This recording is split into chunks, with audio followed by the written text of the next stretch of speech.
Cada día, todos los días. Hablemos de vinilos y las mejores anécdotas.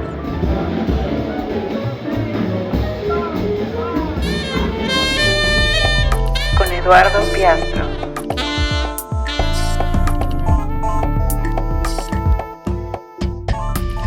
Una producción de El Convite Radio Gourmet. Pues qué gusto saludarlos nuevamente en este programa que lleva por título Cada día, todos los días. Y bueno, hemos estado haciendo una serie de programas que me llaman la atención, porque vamos hablando de un tema que a mí me interesa mucho y que además, pues ese es al que le he dedicado mi vida, ¿no? Que es dentro del asunto de estar tocando música, pues el repertorio, los temas, las canciones, las cosas que va uno abordando, y con ese repertorio pues llegas un día y lo tocas, y al día siguiente lo vuelves a tocar, y después lo vuelves a tocar, y luego te vas a tu casa y lo estudias y lo preparas y transcribes algo, o oyes una introducción o un final y lo montas, y al día siguiente llegas y lo vuelves a tocar, y entonces se hace una cultura profunda, grande, importante, por lo menos en mi vida, ¿no? Y yo siento que en la de la gente que se va acercando a la música, pues le va ocurriendo, ¿no? Que se va dando cuenta de no solo de la transformación de la misma pieza, sino de cómo la toca cada quien, cómo interpreta cada músico, cada proyecto que van tocando esos temas, ¿no? Entonces, bueno, hablar de esos temas y no solamente de las letras, porque aunque sí es muy importante hablar de las letras, porque al final, pues esto se trata de contar historias, ¿no? Y digamos, como en todo el arte, en la literatura, pues se trata de contar historias, y en la música pues también. Ahora, hay una manera como ligeramente más abstracta, que es la de contar la historia pues con música, ¿no? Quizá una manera más abstracta de contar la historia, y pues contarla con la letra. Pero efectivamente yo creo que, aunque en el caso mío, por ejemplo, pues mis bandas, los grupos que yo he tenido, casi siempre, en un 90% de las ocasiones, han sido de música instrumental, de jazz, de improvisación, de todo esto.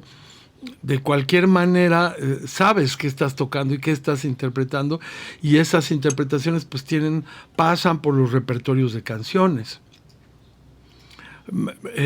Por ejemplo, voy a poner un ejemplo y vamos a empezar Yo ya había hablado de esto en alguno de los programas, pero bueno, son cosas que ahora en otro contexto van adquiriendo otra dimensión.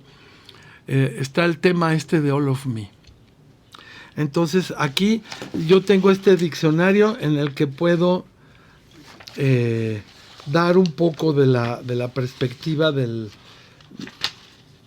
pues de la información que nos da el tema, ¿no? Entonces, dice, All of Me, compuesta por Gerald Marx y Seymour Simons. Es la única canción de este par de autores que ha logrado hacerse un hueco en el repertorio jazzístico. Los vocalistas la adaptaron desde un primer momento, y dos versiones distintas a cargo respectivamente de Louis Armstrong y Mildred Bailey, al frente de la Paul Whitman Orquesta, se encaramaron a lo más alto de la lista de éxitos. Louis Armstrong sentía un cariño especial por All of Me, y en las décadas posteriores la cantó con frecuencia. Pero no pudo evitar percibir una discrepancia entre el texto, menos mal que no la pudo, que no evitó percibirla, una discrepancia entre el texto, que describe una claudicación romántica, y el ademán triunfal de la interpretación de Sachmo, más propia de un conquistador que de un pretendiente deshecho en súplicas. Bailey se ciñe más al espíritu de la letra, aunque el acompañamiento de la orquesta de Paul Whitman es demasiado primoroso tanto para la canción como para la vocalista. Y bueno, empieza a desarrollar sobre el tema del All of Me. Pero a mí lo que me pasó es que All of Me, primero la toqué, ¿no? Porque pues está allí en el repertorio, ¿no? Y pues digamos que no pareciera así echándole a primera vista demasiado complicada, ¿no? Y entonces pues uno la empieza a tocar. Y entonces cuando la empiezo a tocar, pues evidentemente no conozco la letra, no sé de qué se trata, ¿no? Y poquito a poquito, bueno, empiezo a tocarla, la vuelvo a tocar otra vez. Alguna vez, alguna de las compañeras, cuando ya estando en el medio, lo que se empieza a dar es que mis proyectos casi siempre fueron instrumentales, pero había gente alrededor y amigas cantantes o amigos cantantes que me invitaban por temporadas a tocar con ellos, ¿no? Y entonces tocaba All of Me, y entonces empezaba a entender un poco más qué pasaba allí, ya con el cantante, con la letra. Y de pronto me cayó, ya he hablado de este disco de George Benson que se llama El libro de cocina, que es muy divertido porque pues salen estos con unos trajes sesenteros así muy pegaditos, unas corbatas muy delgaditas y haciendo así como presentando una estufa, un refrigerador y un poco como una cosa quizá que pues representaba un poco el mundo de los 60s y de los intereses en los 60s. Bueno, es que de pronto se ponía de moda todo esto. O sea, lo más importante es que tú tuvieras una licuadora en casa. Eso era así, las publicidades y todo ese asunto. Entonces, bueno, estos chicos que pues no me los imagino andar por la vida de traje, pero en la portada están todos de traje y señalando así la estufa y el refrigerador y todo esto. El libro de cocina se llama el disco, ¿no? Y en el libro de cocina George Benson, que es sobre todo a mi humilde punto de vista, yo pienso que es uno de los más grandes discos de George Benson. Es decir, que George Benson, que siempre me ha parecido un extraordinario guitarrista, me pareció todavía más extraordinario guitarrista al principio de su carrera. Los primeros discos eran fabulosos, ¿no? Eso pasa, o sea, si es como al principio, igual, dependiendo cómo haya sido la trayectoria, va pasando. Y bueno, Benson claramente se va encaramando como en una línea como más pues de la venta de discos, y se hace un poquito más comercial, por así decirlo, ¿no? Aunque son términos que ya hoy día ya no sé si tengan tanta aplicación. Pero dentro de esta idea, pues tenía una versión de All of Me y él la cantaba, porque eso también es curioso. No hay muchos guitarristas de jazz que canten sus estándares también, ¿no? Y George Benson la cantó y la cantaba increíble. Y ahora que estoy leyendo esto que dice el texto sobre All of Me, me pasa exactamente lo mismo que le pasó a Armstrong. Es decir, yo oía demasiada felicidad. George Benson la cantó así a todo lo que da y con una rítmica preciosa, y Armstrong también, ¿no? Y de pronto, si te das cuenta, hasta que no llega Billie Holiday, la versión de Billie Holiday, y la canta toda arrastrada, una balada, pero te das cuenta de que las cosas que está diciendo son dolorosísimas, que tiene mucho más sentido lo que ella está haciendo. Aunque no sé, de joven puede ser que hubiera yo dicho, híjole, me aburre una versión tan baladosa, ¿no? Porque pues uno necesitaba así como el ritmo, pero pero la verdad es que esa identificación de la letra con el espíritu de lo que estás, con el ritmo que estás usando para decir esa letra, pues es evidente que tiene que tener esa relación. Entonces, bueno, Billie Holiday me enseñó cómo era All of Me y me hizo ver que esas versiones pues eran padres, eran bonitas, pero que justamente carecían de este espíritu que es la interpretación de lo que estás haciendo. Si para ti, digamos, si tú quieres tocar una canción alegre, pues no vas a ese repertorio, no tocas esa canción, ¿no? Y esa canción, si le quieres guardar su espíritu, pues lo haces. Entonces, no entiende uno, sí, bueno, lo entiendes porque te gusta, está muy bien hecha, los acordes que estás haciendo suenan bien, cuando te pones a improvisar, pues se improvisa sabroso sobre el espacio que tienen, los acordes van provocando espacio y sobre el swing que se va provocando, pues va disfrutándose la improvisación de un tema así, ¿no? Pero yo creo que vale la pena ir pensando que hay un repertorio amplio y que darle congruencia a esto, pues es también un tema como teatral, ¿no? O sea, darse cuenta que tú sales al escenario y estás compartiendo con un público, y cuando sales al escenario y estás compartiendo con el público, pues tienes que promover una coherencia, ¿no? Porque si no, no te creen. Si tú empiezas a hablar de un amor dolorosísimo y de un trueno espantoso y lo estás diciendo con una sonrisa en los labios, pues ¿qué le pasa a este hombre, no? ¿No? Hay algo que no me checa, digamos, ¿no? Y por eso digo, pues tú sales al escenario y tienes que mantener esa coherencia, ¿no? De pronto, insisto, no importa tanto si esa coherencia viene de tu creatividad personal y entonces logras una letra, logras una composición, una canción, ¿no? O estás usando un estándar, una canción de la generación, de la época en la que tú estás tocando, ¿no? Y que sabes que va a tener un buen resultado con la gente. Entonces, bueno, pues de pronto lo usas. Y entonces no importa lo que digas, lo que importa es ese grado de confianza que logras en el público, y el público dice, entiendo y me gusta, y además me gusta cómo suena, y me subo en ese barco y vámonos por allí, ¿no? Y eso yo creo que se va logrando. Por eso lo identifico también con un tema como del teatro, ¿no?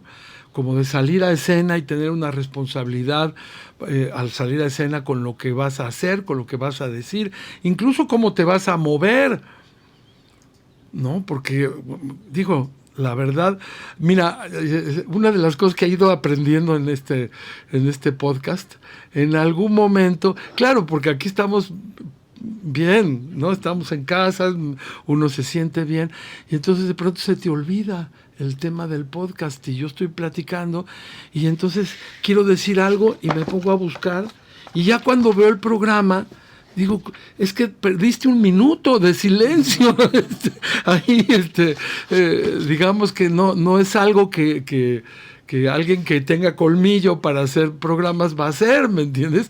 Y entonces esos huecos que vas dejando son cosas que te hacen aprender, y te hacen aprender de la responsabilidad que conllevas al estar en un espacio así. Y entonces lo importante que es el ritmo, lo que importante todo, cómo lo vas llevando hacia adelante. Y me ha pasado 20 veces, que a todos nos ha pasado 20 veces que vamos al concierto y empieza a sonar un amplificador o algo así, y entonces la gente empieza a ver un momentito, ¿no? Y se empieza a perder una cantidad de tiempo, y te das cuenta que pues la diferencia entre un espectáculo profesional y una cosa que pues va teniendo estas debilidades, porque pues, o porque el cable del músico, o porque el amplificador no es el adecuado, o porque el ingeniero pues no subió a tiempo el asunto,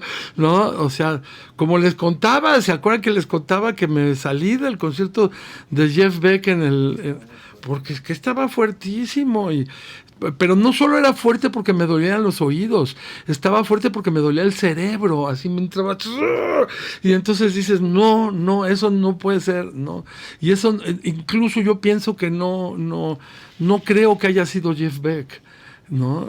Yo creo que eso tiene que ver, me da pena porque aquí estoy rodeado de Inges, pero él ni se ha de haber enterado, exacto. Y entonces te das cuenta cómo la responsabilidad de esto es compartida, ¿no? Y esas cosas son importantes. Y entonces, bueno, lo mismo pasa cuando salgo y toco.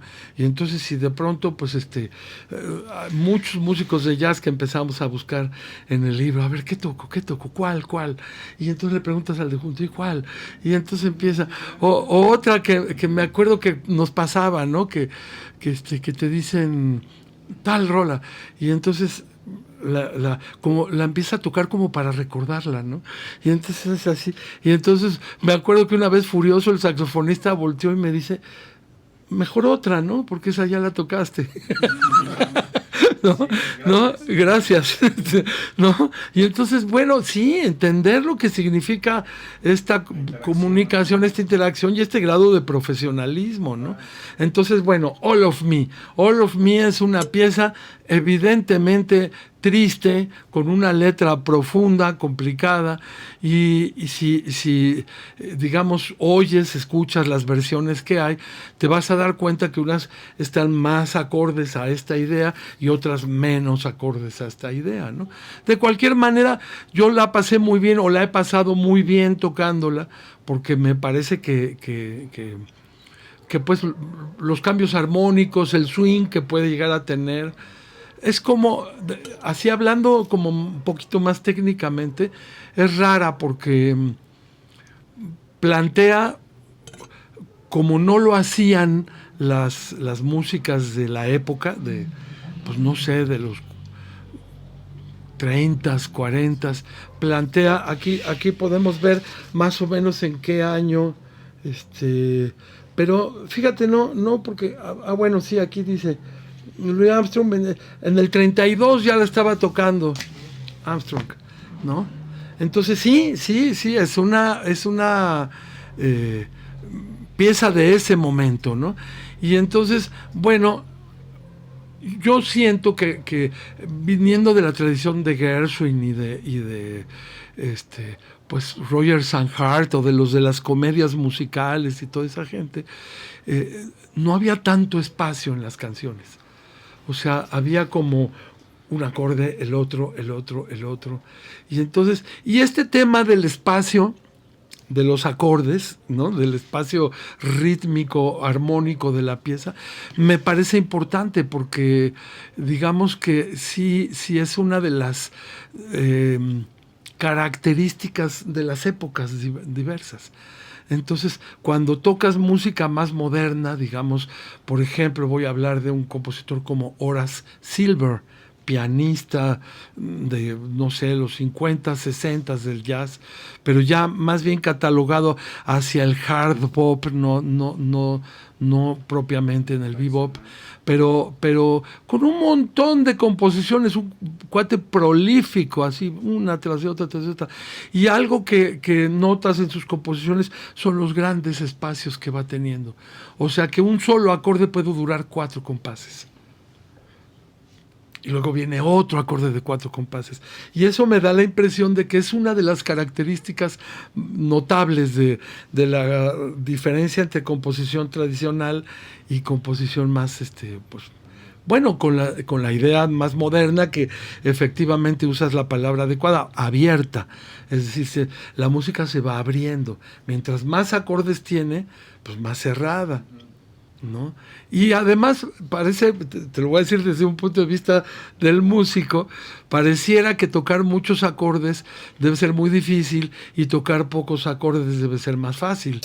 Y después de muchos años, o no tantos, después de muy poco tiempo más bien de estar ejerciendo como músico, te das cuenta que es exactamente al revés.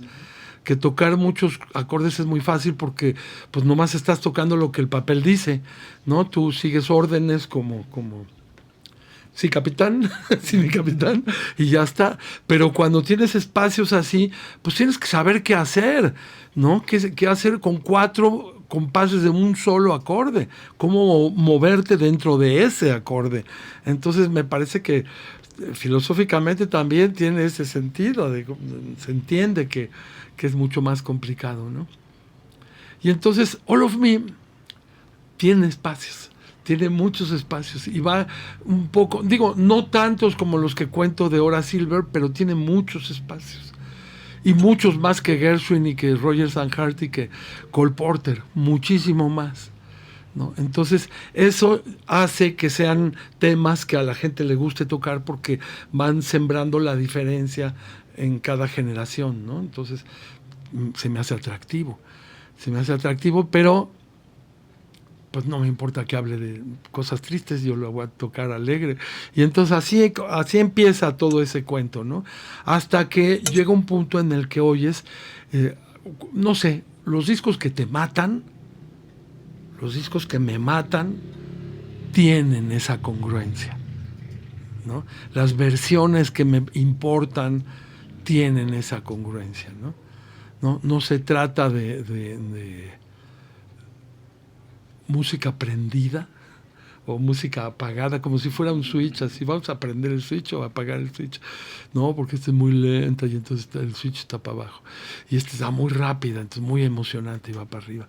Y no, pues todo es parte de un grupo de emociones, ¿no? Entonces también me importa mucho la música lenta. Y bueno, voy a hablar, ya que hablé de All of Me y cité toda esta historia, y por supuesto pueden acercarse a las versiones de Louis Armstrong, de George Benson, a la de Billie Holiday y a otras que vayan encontrando que les vayan dando estas referencias, ¿no? Y entonces me voy a este otro tema que ya es una balada de las baladas, así prototipo de la balada. Yo en algún momento ya he hablado de mi pues pasión por la música que ha compuesto Billy Strayhorn, y que Billy Strayhorn era pues compositor, pues dentro del equipo de Duke Ellington, trabajaba en el equipo de Duke Ellington, pero casi nunca estaba al frente del... Eran épocas muy complicadas de apartheid y de otras cosas, ¿no? Entonces, un pianista como se solía decir en aquella época, de color, que además era homosexual, y entonces, bueno, era casi todos los defectos juntos de la humanidad, y músico, te puedes imaginar. Entonces, y es curioso, porque Duke Ellington sí lo tenía un poco como tras bambalinas, ¿no? Le componía cosas, quizá las más importantes, eso me atrevo a decirlo, pero como una especie de opinión personal. Y también el tema bueno, ¿en qué momento la firma Duke Ellington significaba Duke Ellington? ¿En qué momento la firma Duke Ellington Billy Strayhorn significaba Duke Ellington Billy Strayhorn? ¿Y en qué momento la firma Billy Strayhorn significaba Billy Strayhorn? Es decir, había todas esas variantes, ¿no? Y esas variantes, he leído en algunas historias, no, a mí no me consta, por supuesto, absolutamente nada. Pero vale la pena comentarlo, porque es que también estamos hablando de épocas muy complicadas de la humanidad. Quizá no distintas de estas, ¿no? También podríamos decir que todas las épocas de la humanidad han sido y son y seguirán siendo complicadas, pero las características del ser humano y de lo que llamaríamos salud mental han sido distintas en cada generación. Y entonces, bueno, creo que todo el desarrollo, por más que hoy día se consuman muchísimas drogas y cosas de este tipo, creo que hay una relación pues que sí, por lo menos en ciertos grupos sociales ha ido cambiando, ¿no? Como esta historia que nos cuenta claramente el rock, ¿no? cómo a partir de 1969, con la muerte del Club de los 27, que se nos mueren todos a los 27 años, Janis Joplin, Jimi Hendrix, Jim Morrison, y todos producto del consumo de drogas, ¿no? Y como además, justo en un concierto de los Rolling Stones, en 1969, hay un asesinato así como en la quinta fila, y a partir de eso, que además es claramente producto de venta y compra de droga, ¿no? Y entonces, al final allí te das cuenta de que efectivamente es como una cruda, hay un cambio. Y entran los 70s y bueno, viene esa canción de Miss American Pie, ¿no? Del día que la música murió, y viene toda esa historia de una especie de resurgir, ¿no? Y vienen artistas como David Bowie y otras gentes que juegan a otra cosa, que están hablando de otra cosa y que no se meten en ese mundo. Entonces yo creo que el ser humano sí aprende, ¿no? Aunque mucha gente nace y empieza su vida.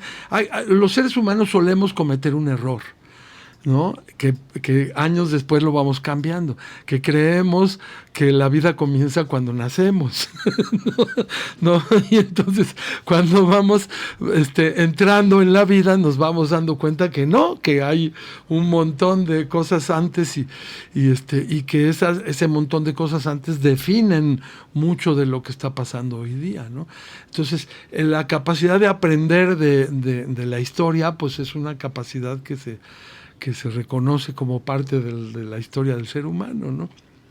Pero bueno, imagínate esto que te estoy contando del carácter de Duke Ellington y de pues qué tanto confías en que su firma implica que es su canción y que ya la firma de los dos implica que la canción es de los dos, o que la firma de Billy Strayhorn es una canción de él. Pues no sé, yo creo que los derechos de autor hoy día están como mucho más formateados y están más controlados, más estructurados, exactamente.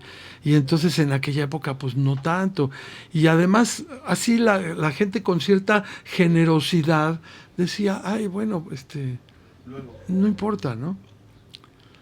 Y sí, luego vemos.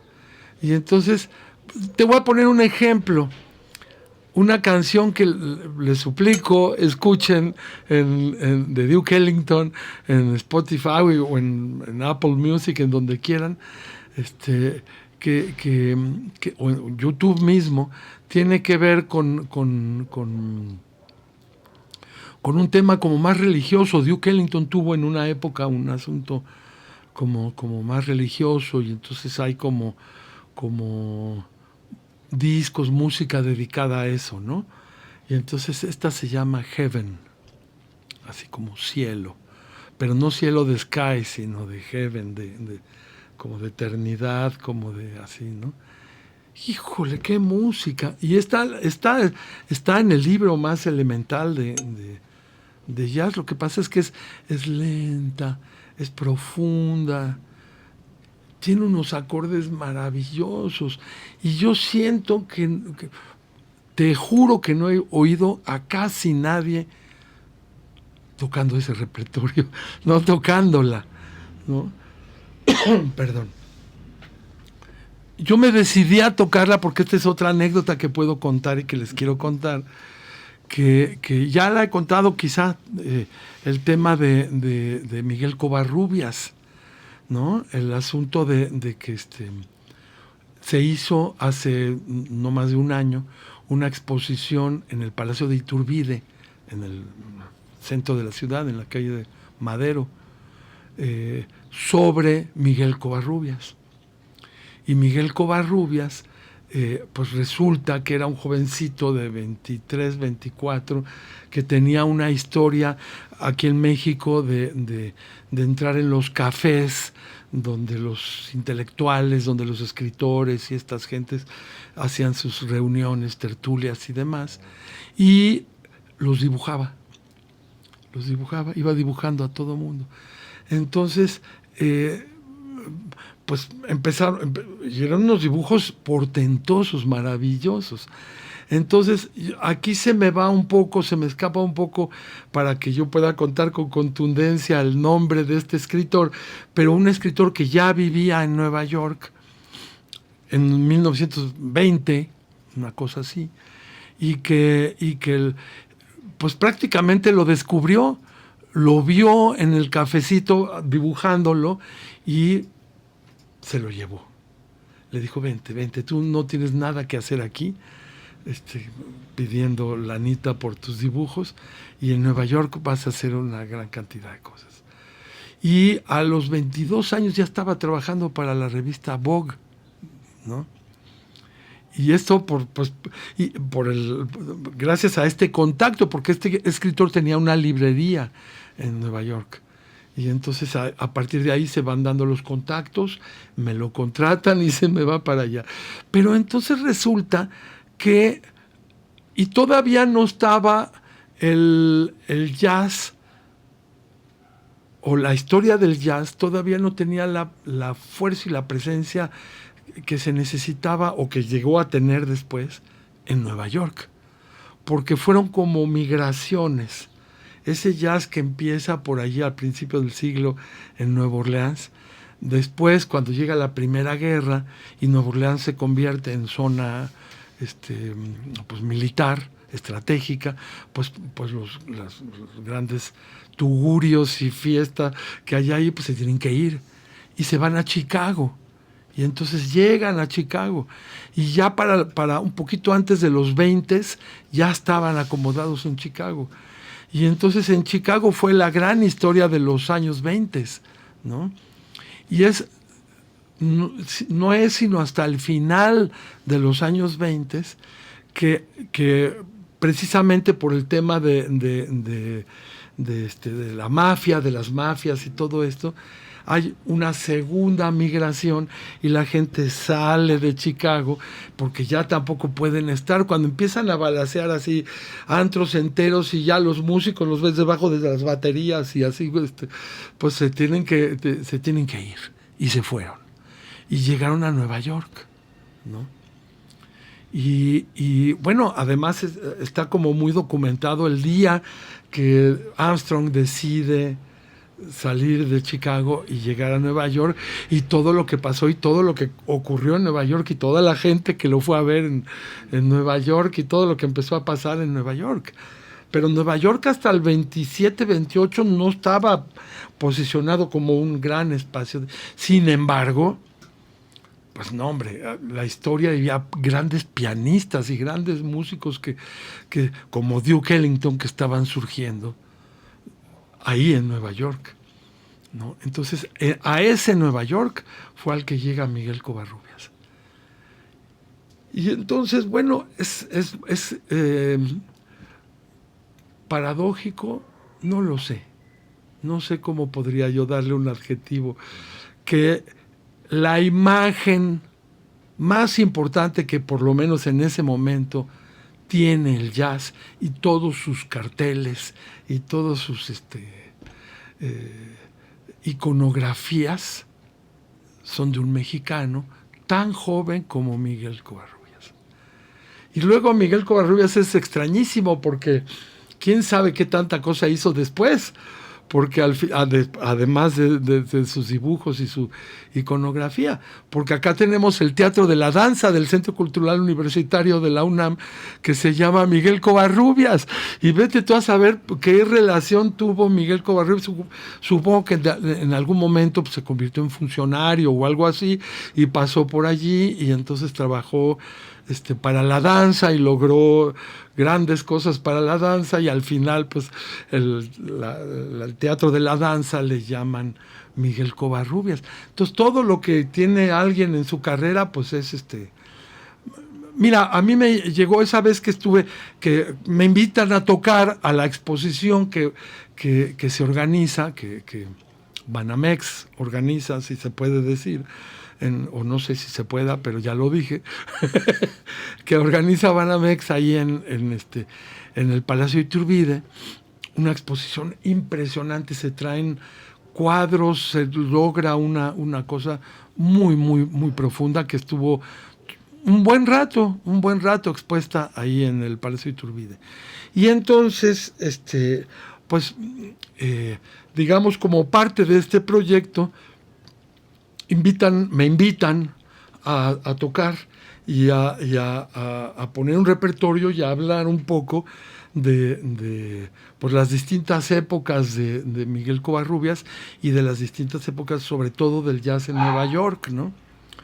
Y entonces, bueno, pues me toca hablar de eso y me toca tocar eso y meterme en ese repertorio. Y hay varios temas que podría yo hablar de ese repertorio, pero uno de estos fue Heaven, ¿no? ¿Y cómo me la encontré? Pues quizá como todo en la vida, ¿no? Pues nos cruzamos. Nos cruzamos un día ese tema y yo.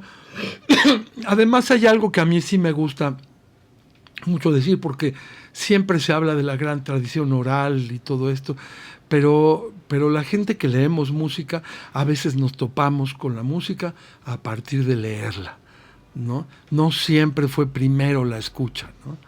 Entonces, bueno, ese tema yo lo pasé 20 veces por el libro de temas de repertorio de jazz y nunca había reparado en él. Y un día reparé en él, dije, a ver, Duke Ellington, a ver, voy a ver. Y me asomé y estuve jugando y me fue sorprendiendo y me di cuenta que no hay nadie que la toque, que nadie, o sea, que no he visto. Tú métete a cualquier plataforma y ponle All of Me y te va a aparecer así, How Insensitive, te va a aparecer una lista de 400 versiones. Ponle la pieza de Duke Ellington, Heaven, y no tiene 400 versiones, es preciosa. Y yo te juego mi apuesta aquí a que Billy Strayhorn tuvo que ver, metió mano en esa composición, aunque la firma es Duke Ellington, ¿no? Pero los acordes y todo la estructura de la pieza es como Billy Strayhornosa, ¿no? Y bueno, si quieren oír más de Billy Strayhorn, hay un disco de Duke Ellington que lleva por título And His Mother Called Him Bill. Yo creo que son de los discos de RCA Victor, todavía. Y sí, ¿no? Del perrito ese, con el fonógrafo, ¿no? Sí.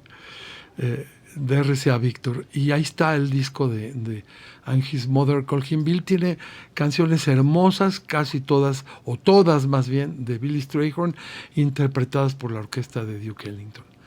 Ahora, ¿cuándo me topé yo? Porque esto ojalá hubiera sido, no sé, es que uno, así como nos gustaría o fantaseamos con ver nuestra historia, la historia de nuestra vida, así como en una película, ¿no? De principio a fin, y no, luego cuando te tienes que ir acordando, armar los pedazos de historia, esto se vuelve todo un reto, ¿verdad? Y entonces, bueno, así toda la historia, es decir, que no, es muy difícil, digamos, empezar por el principio y recorrer la historia del jazz desde 1900 a 1910 y luego 20, y quién tocó aquí, quién era acá, y cómo fue. Pues lo hemos intentado 10,000 veces y siempre se te quedan cosas volando. Y siempre es inexacto, y siempre hay un pueblito por allá que se te fue y que tiene grandes personalidades de la música que están haciendo locura y media. Entonces no hay manera. Y lo que sí hay manera, y tiene como cierta lógica siempre, es que nuestras vidas profesionales las empecemos de aquí hacia atrás. O sea, que empiezas tocando lo que está aquí y poquito a poquito empiezas a entender que lo que está atrás tiene un valor, y entonces te empiezas a ir un poco hacia atrás y empiezas a sorprenderte y decir, y a disfrutar lo que va pasando en otras épocas, ¿no? Entonces, bueno, ese disco de Billy Strayhorn o de Duke Ellington yo lo recomiendo ampliamente, pero a mí me tocó oír por primera vez a Billy Strayhorn, y estoy hablando de música que me gusta mucho, pero que tampoco es que empecé por allí, y ni fue lo primero que oí a la hora de oír jazz, ¿no? Entonces, pero de las primeras cosas que sí oí, por alguna cosa del destino, por algún viaje, y de estos discos que ya también traje y que me compré por allí en algún viaje de estos, me encontré con un disco de John Coltrane doble, que digamos es raro porque aquí lo mostré y debe andar por allí la foto y el archivo de esto, pero el tema es que son como recopilaciones. Esta es una recopilación inglesa, son de los discos de Atlantic de John Coltrane, pero se ve que son 2 discos y que esos 2 discos los pusieron en uno y pusieron un disco doble y hicieron una recopilación inglesa que yo compré en Inglaterra. Me la vi y dije, wow, y me gustó y lo compré y me lo traje a México. Y cuando empecé a escuchar eso, escuché Lush Life. Lush Life es una composición de Billy Strayhorn. Lush Life es este tema de la vida alegre, ¿no? Aquí está, mira. Voy a compartir esto porque, pues hablando de que no solamente cuestiones técnicas, voy a leer la letra en español de Lush Life de Billy Strayhorn.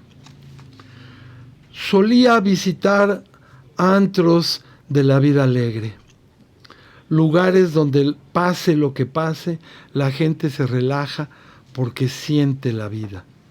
El jazz, los cócteles, el eje de la rueda de la vida. Conocía a mujeres tristes y taciturnas, de cara gris y rasgos distinguidos, que andaban por allí. Podías ver dónde habían estado, arrastradas por muchos con el cuento del día. Y así llegaste tú, con cantos de sirena, y me tentaste hasta volverme loco. Creí por un momento que tu intensa sonrisa, teñida de tristeza, era de amor por mí, pero me equivocaba. Volvía a equivocarme. Mi vida es soledad. Tan solo un año atrás todo era tan seguro, pero ahora es horrible. Ni un corazón podría divertirme. Me vendría bien pasar en París unos días. Solo intento, a pesar de todo, sonreír. Te olvidaré, lo haré, aunque estés todavía ardiendo en mi cabeza. Amor, sensiblería, ahogando a quienes lo intentan. Me daré la gran vida en pequeños tugurios y allí seguiré mientras me pudro entre los restos de aquellos cuyas vidas también son soledad. Bueno, llama la atención porque también, no sé, acostumbrados a nuestras letras de amor, de boleros y demás, yo creo que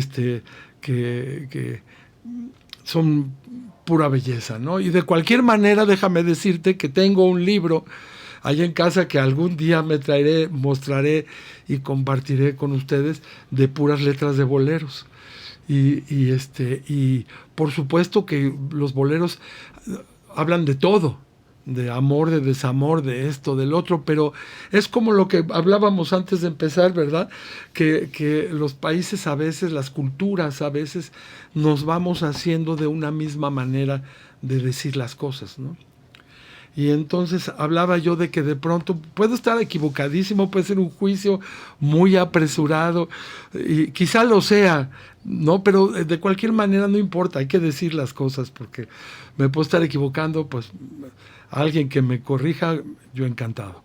Pero tengo la impresión de que cuando hablamos de qué hay detrás del arte y del artista, pues casi siempre nos basamos mucho en Octavio Paz, porque Octavio Paz como que sembró la filosofía y el análisis de de lo que hay detrás de un poema, de lo que hay detrás de la vida del poeta, de lo que hay detrás del decir las cosas de determinada manera. Y bueno, yo siento que toda la poesía lo hace, ¿no? Pero creo que él lo escribió en tratados, en estudios, en libros que lo que pasa, lo que hacen es que cuando oigo a otros escritores o oigo a otras personas hablar sobre esta idea de qué hay detrás de la escritura de poesía o de la escritura de literatura o incluso de la hechura de la literatura, de la música, casi siempre hay una manera, siento yo, muy nacional de hacer el análisis. Por eso también cuando entro en el jazz, cuando entro en el mundo del jazz, me sorprende mucho porque de pronto me encuentro una manera diferente, ¿no? Que no me parece peor ni mejor.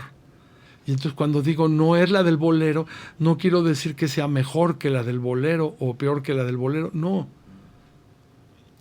Son las formas que las culturas van adoptando de cómo hablan de amor, de desamor, y en ese sentido, bueno, oír estas letras creo que es importante porque tocan otros puntos, otros temas.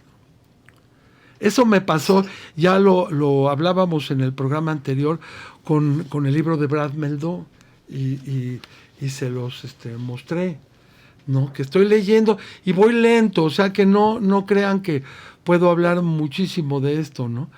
Pero bueno, me está planteando una serie de cosas que me sorprenden y que me parecen un modo de vista, un punto de vista diferente de lo que por lo general he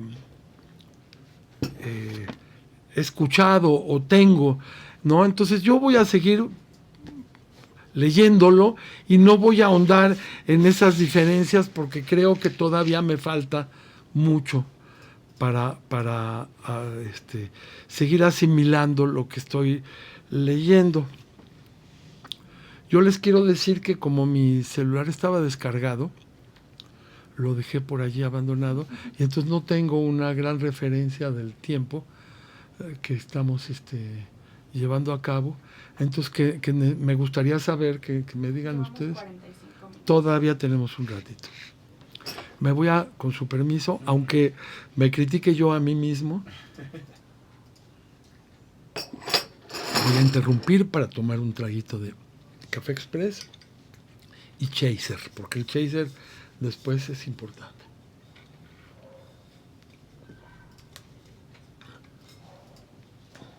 Yo sé que ustedes me lo permiten porque pues es muy difícil estar hilando ideas y de pronto pues uno necesita respirar de pronto, ¿no? Otra cosa que me gustaría leer es este libro que también hablé de él hace un par de programas, ¿no? Y que llama la atención. Es una invitación que nos hace el autor. El autor es Pierre Boulez. Y Pierre Boulez, pues, es un músico contemporáneo,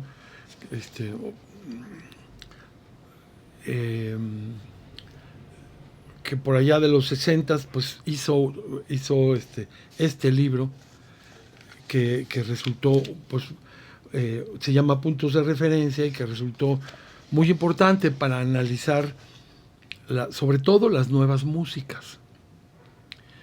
Y entonces, bueno, yo acepté, no sé, espero que ustedes también, cuando yo lo leí, acepté el regaño, ¿no? Porque de alguna manera te dice, hombre, ponte las pilas, abre tu oreja, atrévete a escuchar cosas que quizá no son las que te dan una referencia sobre tu historia, quizá no tienen que ver tan directamente con tu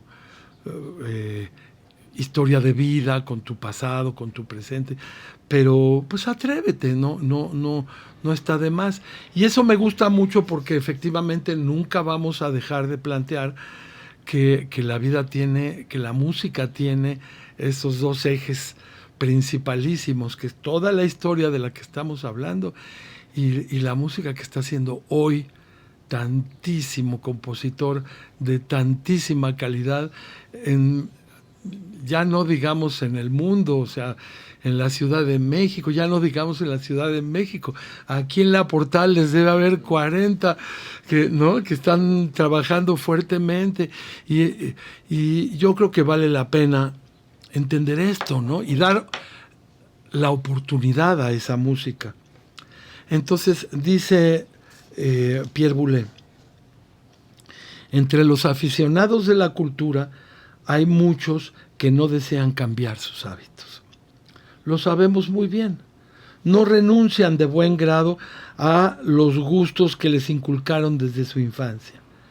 Es una actitud que debe tomarse en consideración para dejar constancia de ella de un modo estadístico, pues es difícil admitir que la mayoría de estos observadores reticentes para otorgar ciudadanía a su falta de reflexión, ahí viene el primer golpe, ¿verdad?, a su flaqueza de gusto, lancen una masa de argumentos falaces y piensen recuperar así su buena conciencia, forjándose razones aparentes destinadas a justificar su rechazo.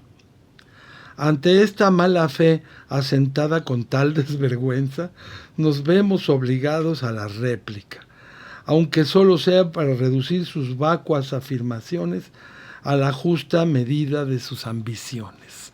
Bueno, está fuerte el regaño, ¿verdad?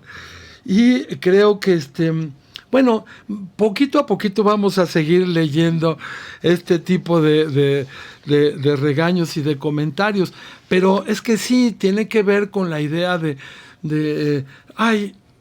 es que a mí no me gusta la música de no sé qué, yo solo quiero la música de no sé cuánto, a mí el jazz que me gusta es el de Nueva Orleans, o no, y empieza a ver como cada quien su punto de vista. Y yo creo que todos tenemos derecho a tener un gusto, eso es indudable, no vamos a entrar en discusión, te gusta, no te gusta, de acuerdo, pero darle oportunidad a algo que está haciendo alguien que está vivo, que está buscando y que está dirigiéndose, porque claro, o sea, Duke Ellington es un genio y todos lo sabemos, y de hecho nos queda tan lejos que ya ni siquiera pensamos en cómo era como ser humano y qué tan cuate era, porque además, oye, yo insisto, en esta época de Me Too y de todo aquello, esas vidas y esas maneras de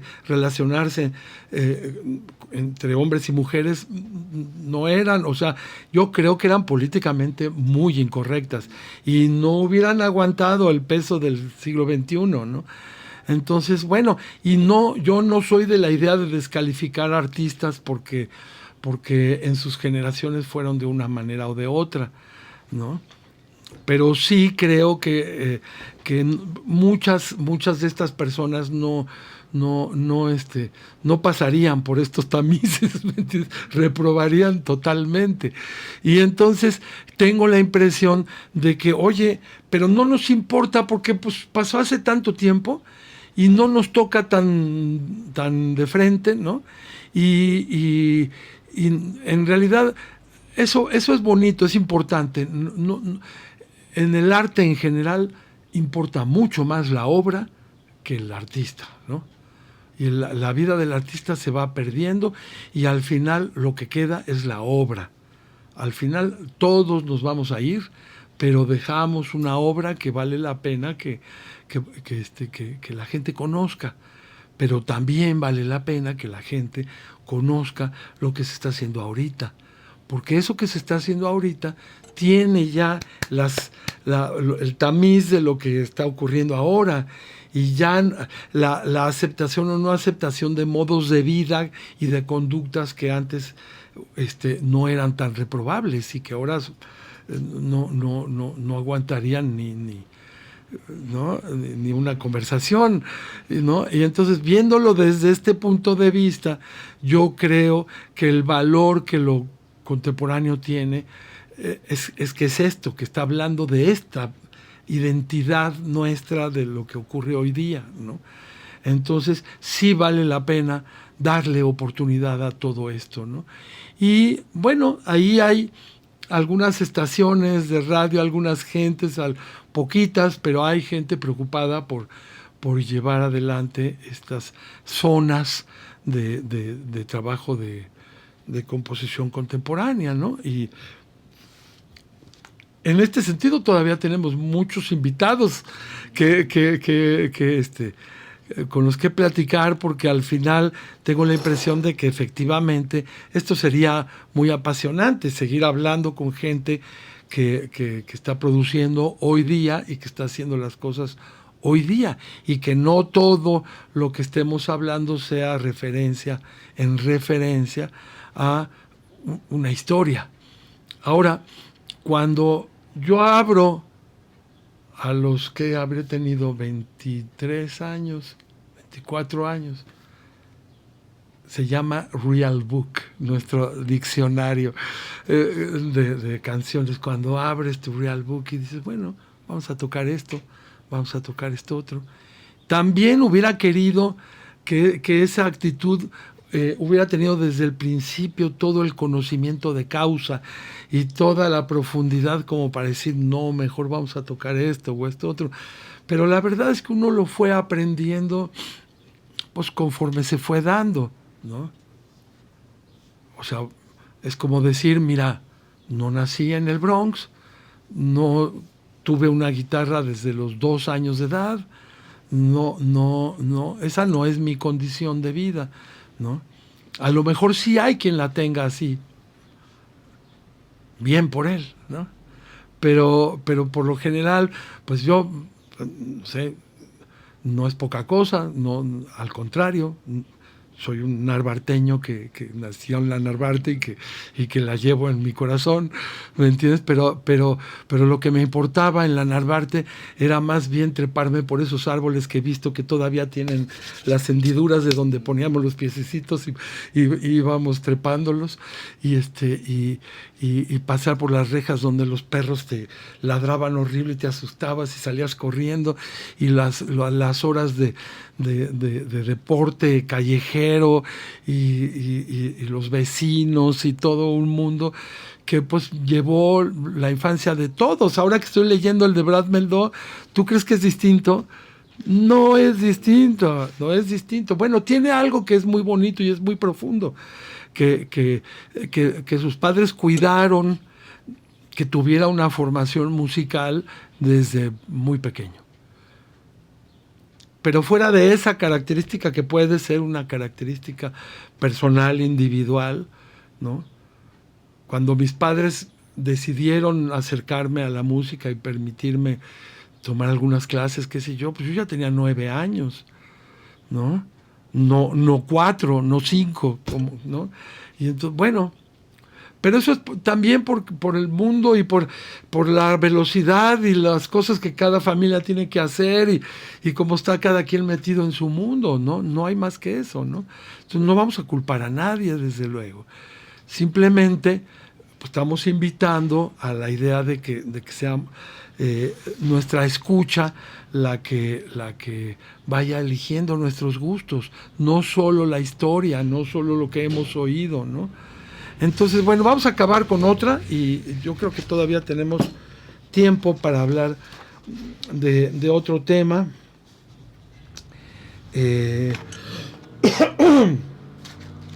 Hay un personaje que me parece central y que me parece otro de los músicos, de los compositores favoritos míos que tienen mucho que ver con pues esta idea de que porque Billy Strayhorn me gusta un montón, pero Billy Strayhorn pues era un compositor. De hecho, he oído poca música interpretada por él, ¿no? Lo mismo me pasa, bueno, aunque no en otro nivel, porque sí he escuchado mucho más música interpretada por Monk, Thelonious Monk, ¿no? Pero Monk era un compositor de primera línea y compuso muchísima obra, y esas canciones las tocó o las hemos tocado muchísima gente y hay muchísimas interpretaciones de eso. pero la sabiduría de alguien que logra desde ahí atrás con su piano y un poco con la locura, porque también allá jugaban un poco, Monk jugaba un poco con la locura, hacía cosas raras, ¿no?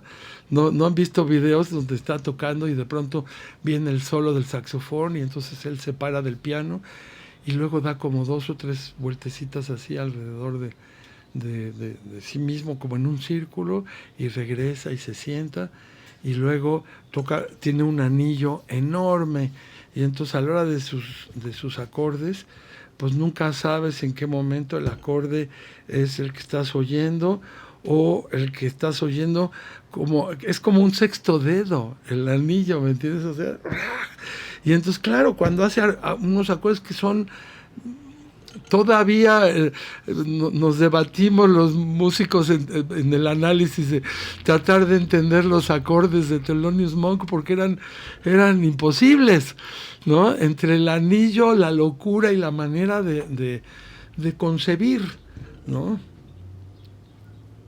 Yo tengo la impresión de que un concepto que a mí me ha enseñado Monk desde el principio, porque uno llega, pues agarras tu instrumento, tomas el instrumento, ves la partitura, empiezas a tocar, vámonos para adelante, entras en un swing, en un ritmito, vas para adelante, y entonces vas descubriendo que lo más difícil son los silencios, ¿no? Que encontrar la idea de dónde dices y dónde te quedas callado.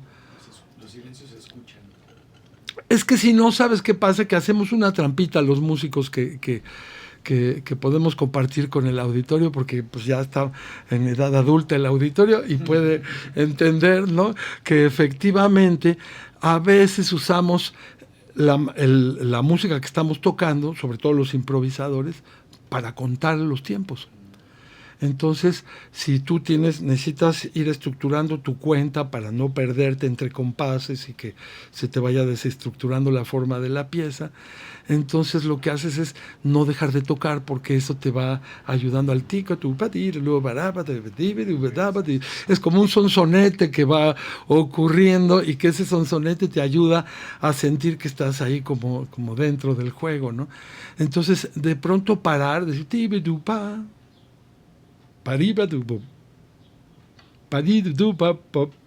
como a veces como con hipos, ¿no? Y es complicado. Y entonces tocar resulta que es más sencillo que no tocar, ¿no? Y efectivamente saber tocar algo, una idea, y dejar un espacio y tocar otra idea, e incluso componer de esa manera, pues es de sabios, ¿no? Por eso es que yo no dudo que en alguna de estas tantas biografías que voy leyendo de los músicos de jazz, está la anécdota, no sé precisarla con claridad, pero en alguno de estos libros que he estado leyendo dice claramente, Monk dice, bueno, sí, Parker, Coltrane, pero todos iban a estudiar a mi casa. ¿No? Cuando tenían dudas iban conmigo y me preguntaban, oye, Thelonious, ¿cómo está aquí la sopa, no? Y entonces, bueno, la música de Thelonious Monk. Ahí no me queda más que recordar no voy a decir nombres porque así pasa en la vida, son cosas que pasan en la vida, y entonces resulta que esta amiga, estábamos en su casa, comimos, disfrutamos, nos la pasamos bien, hablamos de música, y al final se acerca y me dice, mira, yo tengo este disco, pero no lo entiendo. Porfa, llévatelo. Te lo regalo con todo gusto, ¿no? Y entonces pues me lo regaló, ¿no? Y es como un dealer, otro dealer más de los que he tenido en la vida, ¿me entiendes? Me envició, o sea, me regaló un disco de Paul Motian que se llamaba Monk in Motion, ¿no? Y entonces Paul Motian, que era el baterista de Bill Evans de muchos años, ¿no?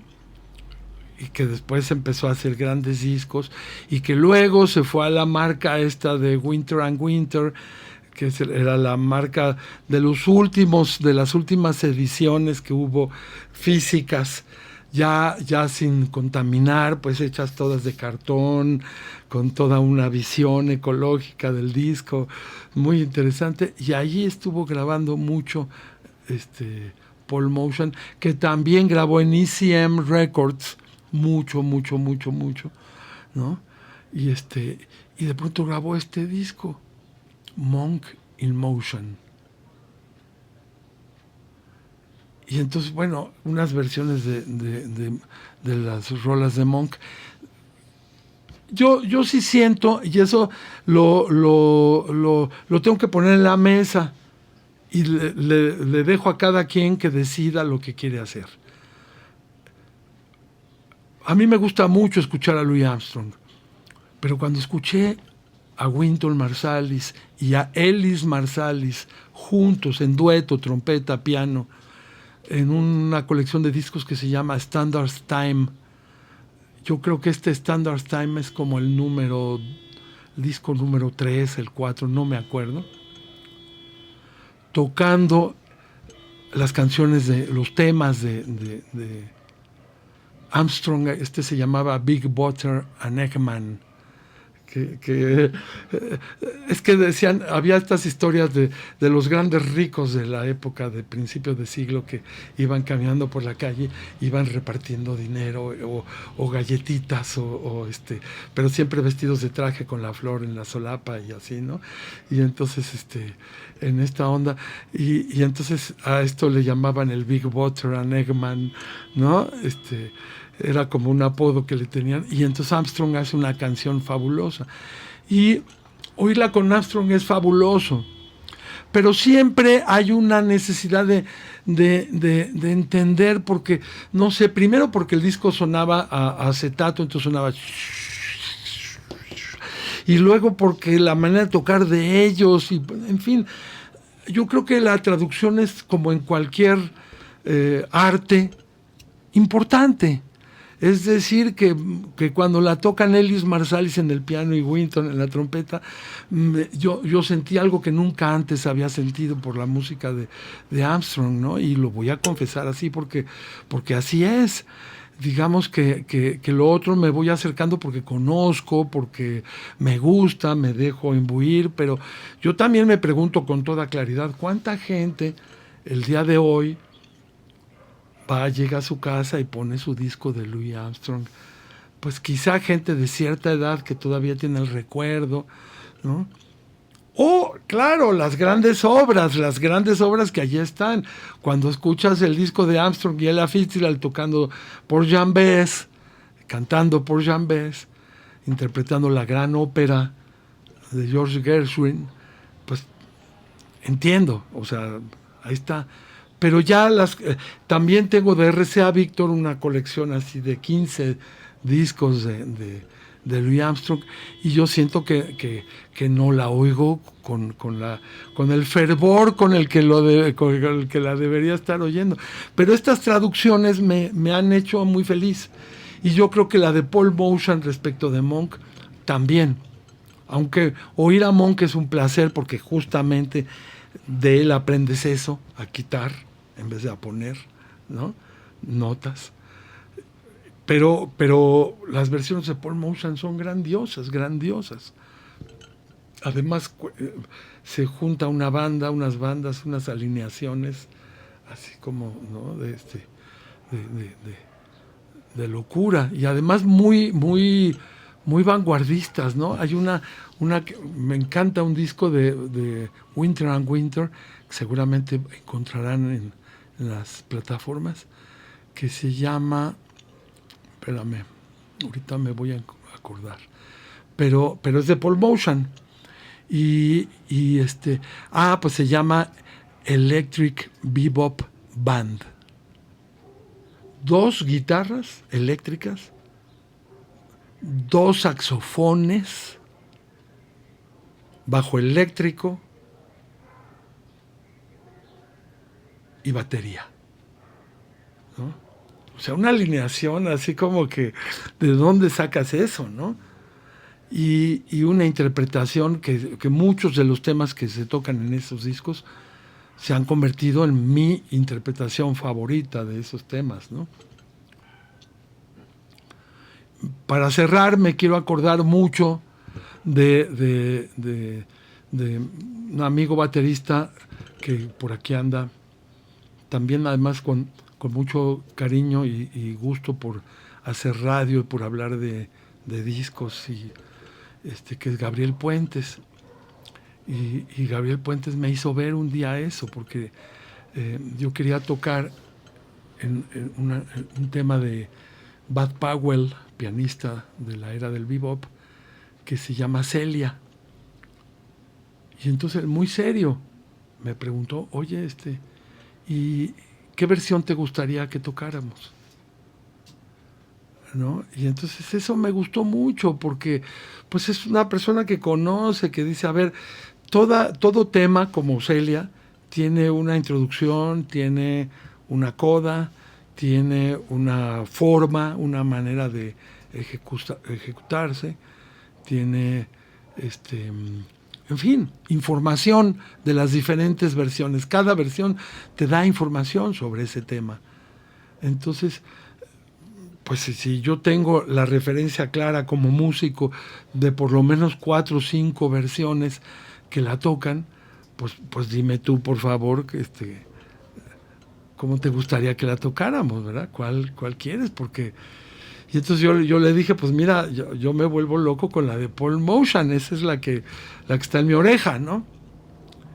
Y bueno, pues así la ensayamos y así la hemos tocado. Y creo que tiene que ver con eso, no que imites, no que busques sonar como, ¿no? Sino es la información que hay alrededor de la pieza. ¿Qué introducción vas a ponerle? Pues voy a ponerle la introducción del disco de Paul Motion. ¿Cómo haces el break? ¿A qué me refiero con el break? Pues es que cuando acabas de decir un tema, a veces el final es muy, muy brusco. Pero entonces ese final brusco permite parurá. Entonces, si acabas así, te quedan libres un par de compases, casi siempre,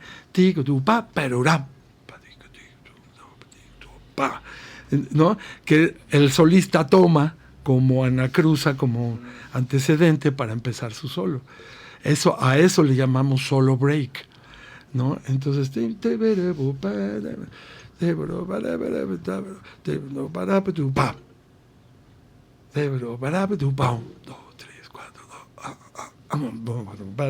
y entonces ahí entra el solo y empiezas a desarrollar. Y bueno, acordándome de eso, me doy cuenta que esas cosas las logras cuando alguien te pregunta qué versión es la que quieres tocar, ¿no? Entonces, bueno, pues hoy he hablado de Thelonious Monk, hoy he hablado de Billy Strayhorn, que son temas recurrentes, ¿no?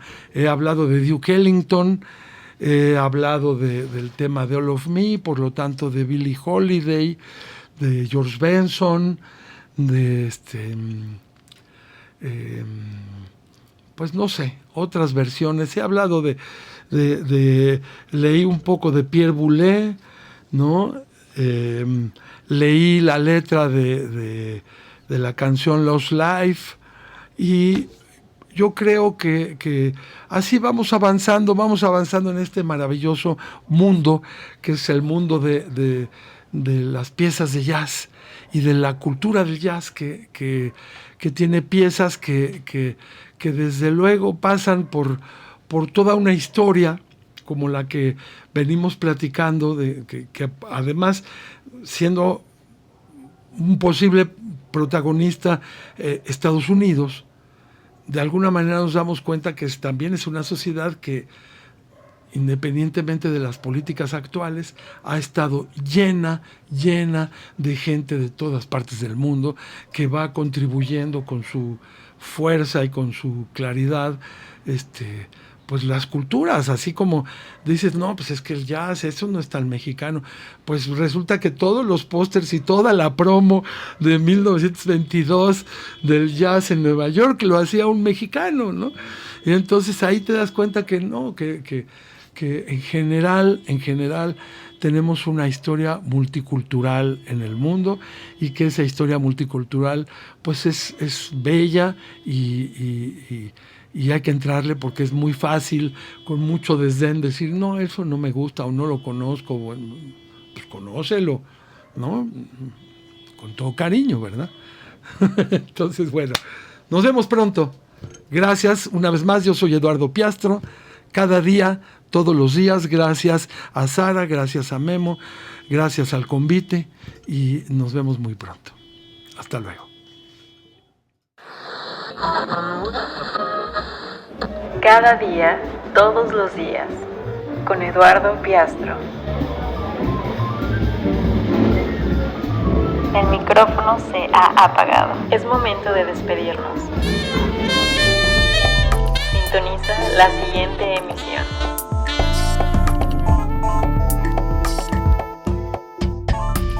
Una producción de El Convite Radio Gourmet.